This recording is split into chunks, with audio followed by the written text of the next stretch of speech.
Hey guys, how's it going? This is Red and Blue, the channel on YouTube for all things PSG in English. Please subscribe.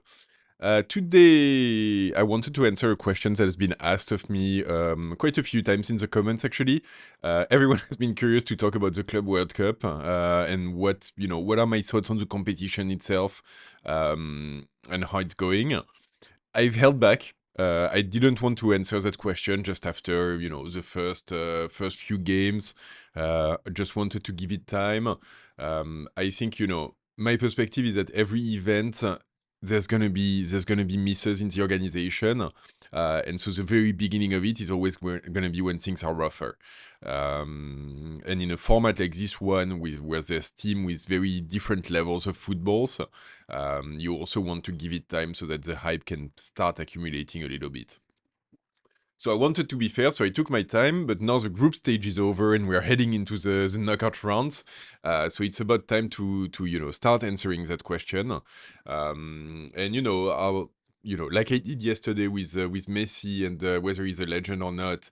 I want to try to be very balanced about it. I'll give you my opinion for sure, but also try to point out like the positives just along with the negatives. So I'll start with that actually with the positives. I think overall, like, it's better than I expected in lots of ways. I very much wasn't convinced up front if you look back at my preview video. And I think, like, it's ultimately, like, it's a nice idea. And it feels in lots of ways, I'll jump, like, straight into, like, what my opinion is. In lots of ways, it feels like maybe like a little bit of the right answer to the wrong question. So I'll go a little bit into what I mean by this. It's like the positive is that it is a nice idea. It is nice to have a World Cup for clubs. It is nice to have like a tournament where teams from different continents can play against each other. Where team with different level of footballs can play against each other.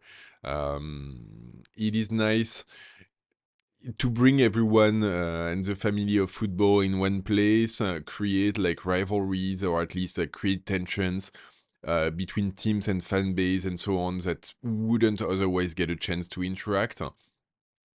Um, and so that part I think is very nice, and I think like from my perspective as well, I think I mentioned that in the preview too. It's I look at the World Cup, the actual World Cup with the nations, as kind of one of the two pinnacles of what football is. That and the Champions League.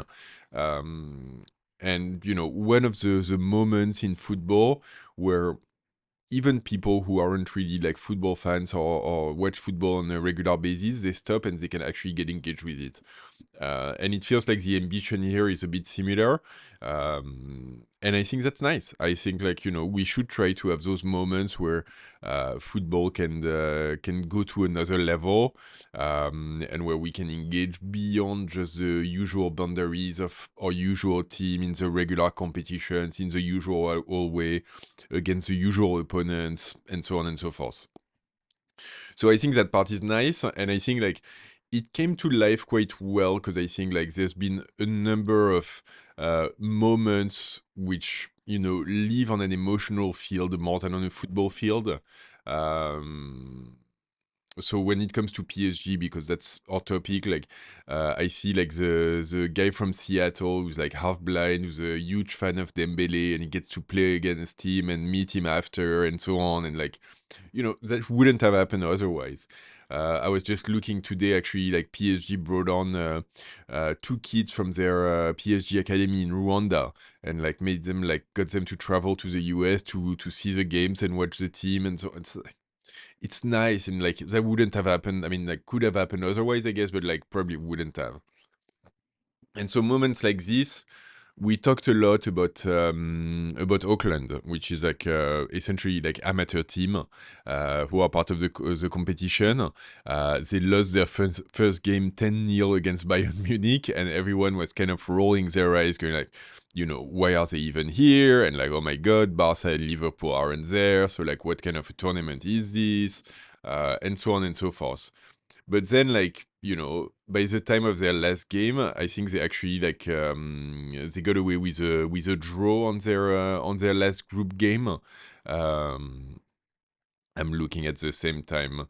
Yeah, they got away with a draw against Boca Juniors, and kind of everyone is rooting for them at that point, and it's the little one, the little team in the tournament who manages to get the results against a big Argentinian team. I mean, Boca Juniors is a big team by all accounts. So little moments like this, I think, are pretty heartwarming. You know, broadcasters are happy. You get a nice Messi free kick thrown in there for good measures. You get South American teams kind of performing better than expectations. And so all of a sudden, this little alchemy of a football tournament starts coming together. And all of a sudden, it starts working a little bit.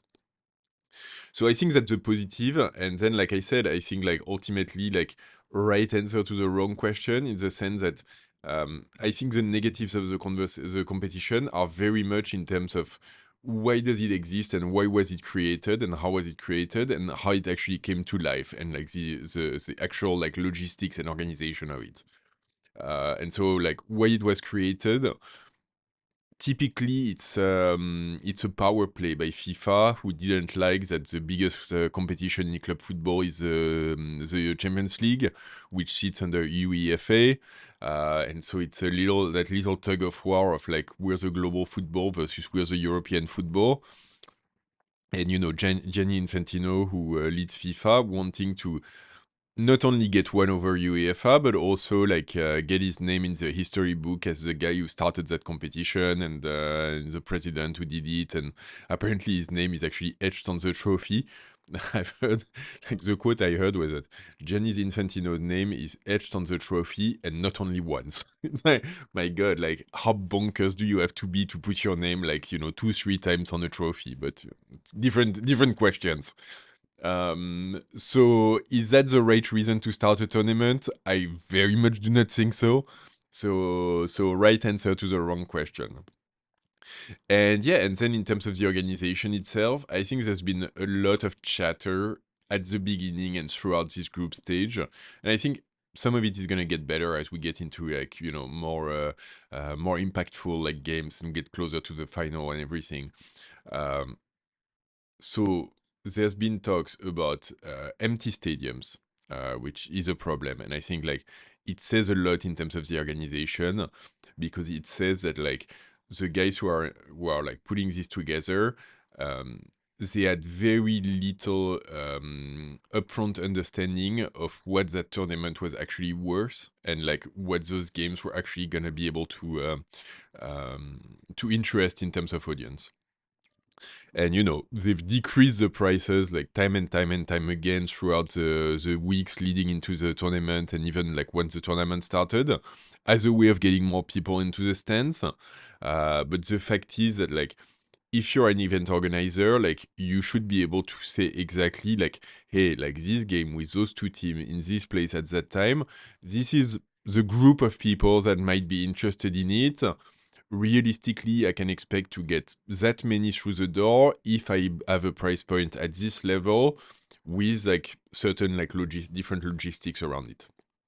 And I think that part was sadly like very amateurish, and that's kind of a little bit worrisome when we get to the World Cup next year. Even that one, if that one is going to be on a different playing field anyway. So that's the first point. It got a little bit better, but I think in some cases it was like really ridiculous. And I think like you got to do better, and that kind of leads me into my next point, which is like weather and heat, which have been an issue in lots of games. And I think like we could have organized better the logistics to make sure like stuff like this wouldn't be such an issue. I look at PSG's first game at midday in Los Angeles in like 35, 40-degree weather. Um, it's silly, and we're only doing this so that the game is like in primetime TV in Europe. Like, I'm sorry, like if you want a game in primetime TV in Europe, organize a tournament in Europe. It's not like that's the like most simple answer. If you want to have the tournament in the US so you can prepare for the World Cup next year, legitimate reason. it's also a market and an economic conversation, but legitimate and it's fine. But then, like, have the game at 6 p.m. in the US, or at least have the game at midday, but then play them in Seattle and in Chicago and like in Toronto or like whatever in the northern part of the US and American continent, where you can actually like have decent games at that time. Don't do it in like 12 at midday in Los Angeles, in Miami, in Atlanta, where it's sweltering hot. It's June in the US, in the south of the US. It's hot. It just so yeah, like stuff like this is just, it feels like there's very, very easy solutions, and it shouldn't be that hard to get it right. And it impacts the game, it impacts the players, and so, like the players, and leads me into my next point as well. Like the players are tired, especially the European ones. They're at the end of a very, very long season, and as PSG fans, we're well placed to talk about this. It's been a very long season. Our players are at 60 plus games that they've played in the last year. It's crazy, and I think like, you know, from the get go, like um, if you're FIFA and you're organizing a World Cup, the Nations World Cup, it comes with a few weeks in between the final of the Champions League and the beginning of the tournament for national teams to get together, do a little bit of physical prep, get everyone on the same physical level so they can actually go through a tournament without like, running flat out of juice. In this case, we do the tournament, but FIFA didn't see fit to cancel like the international windows that they had just before. I mean, it's silly. Like, you can't have it both ways. I understand trying to make money, but like, come on. And same thing, like, we're having a football World Cup, a club World Cup, but then in November and December, like PSG is gonna have to go into the Middle East to play in the Intercontinental Cup.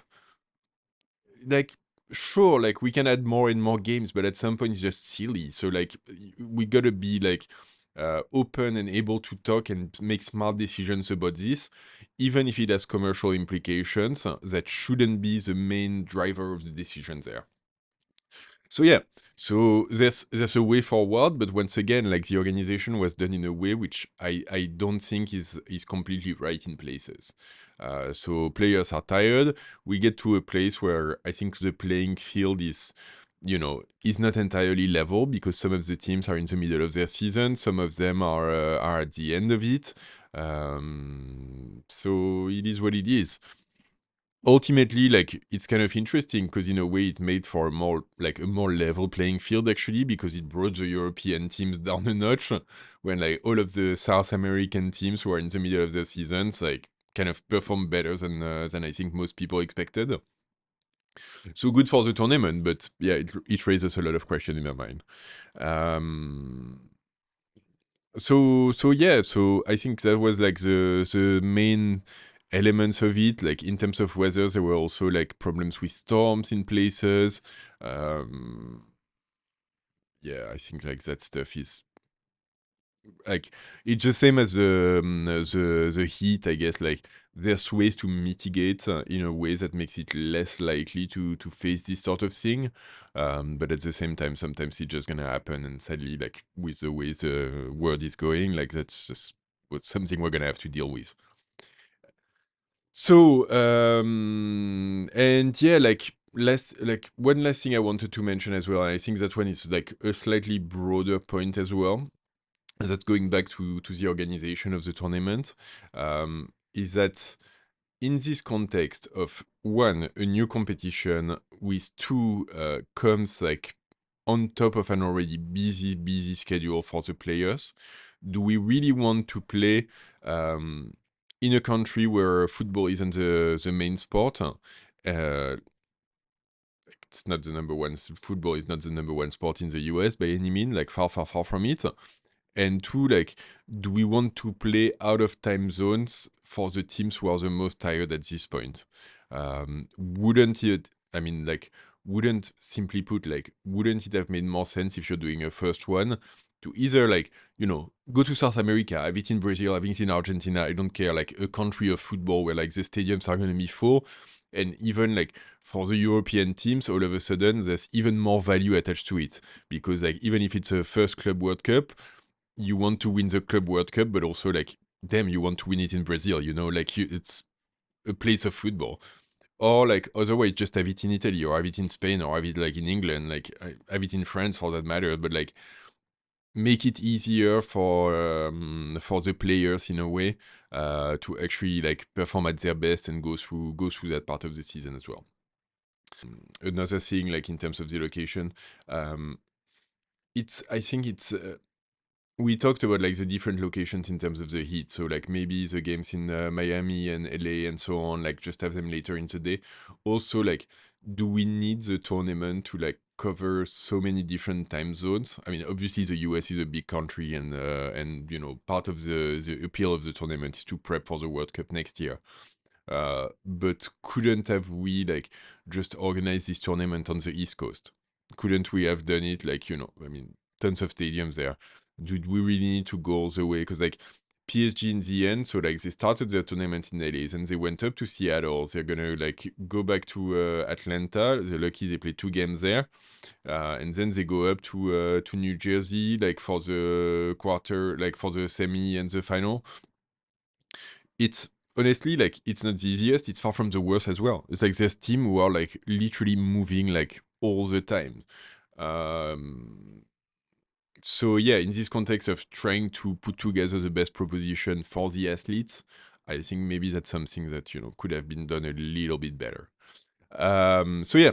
So anyway, like in terms of the tournament itself, I think like the football isn't the best, to be entirely candid. In fact, far from it. I think there's games which have kind of outperformed my expectations a little bit. So I remember I watched like the Bayern Flamengo game, which I thought was pretty excellent actually. PSG's opening game against Atletico was pretty serious. I haven't watched. It's been on my list. I didn't get to it today, but like I'm gonna sit down and watch the Manchester City Juve, which looks like really nice.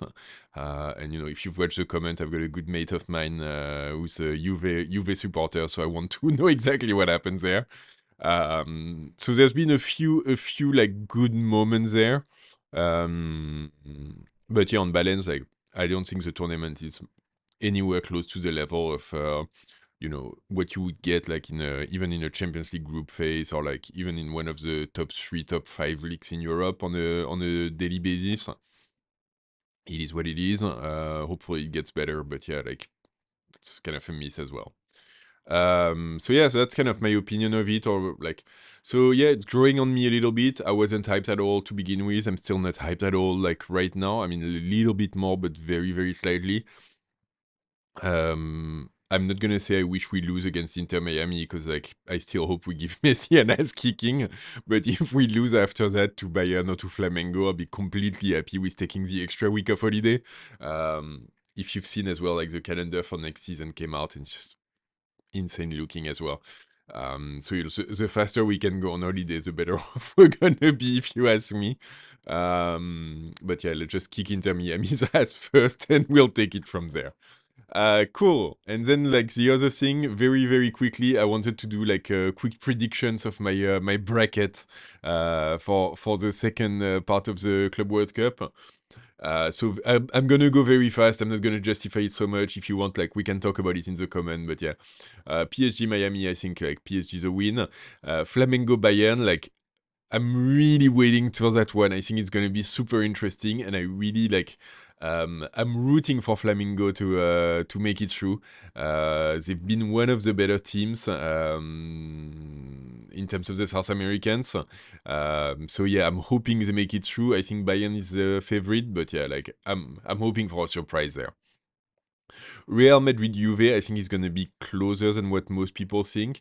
I've seen Real's last game against Salzburg, and like they won it 3-0, and a lot of people were saying, oh, well, like Xabi Alonso is making such a good job, and like Real is back, and so on. I wasn't so convinced. I thought the game was okay, but not that great. On the other end, Juve is, you know, not the Juve that it used to be a couple of decades ago. I think it's gonna be close. Like I'll do a head nod for my friend Ento and like say Juve for this one. And then like Dortmund Monterrey, I think like Dortmund should be able to go through. Inter Fluminense.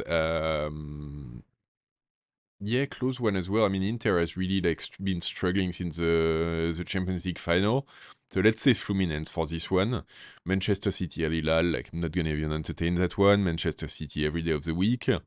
Palmeiras, Botafogo. I'm salty about Botafogo's game against us. I thought they played like really horrible. So let's say Palmeiras for this one. Benfica, Chelsea is also a tough close one. I'm gonna say Chelsea. So going back, it's Chelsea, Palmeiras, um, probably Chelsea, City, Fluminense, City, PSG, Flamengo, PSG. Let's say PSG, but like I kind of hope we get kicked out at that point, honestly. And then like Juve, Dortmund, Juve. So then we've got a PSG Juve in the semi, and I think we go through. And then on the other side, Man City Chelsea. I think Man City, PSG Man City in the final. Yeah, like let's give it for us because let's be optimistic. So here you've got it. We'll see if that's anywhere close to what happens. I took some chances there because like I think it's a funny tournament. It's very very different. Obviously, there's form involved as well. So we'll very much see what goes. But yeah, like we'll see if I'm close to correct on this one. Like I said, I mostly just hope to like beat Messi and then like get some holiday for the players. Cool. So anyway, that was it for me today. This was Red and Blue. Please like the video if you like the video. Please subscribe to the channel if you want more. Hit the bell as well to get notified. And let me know your thoughts on the Club World Cup so far, and if you've got like any thoughts on my predictions in the comments. And I'll talk to you guys later. Ici c'est Paris!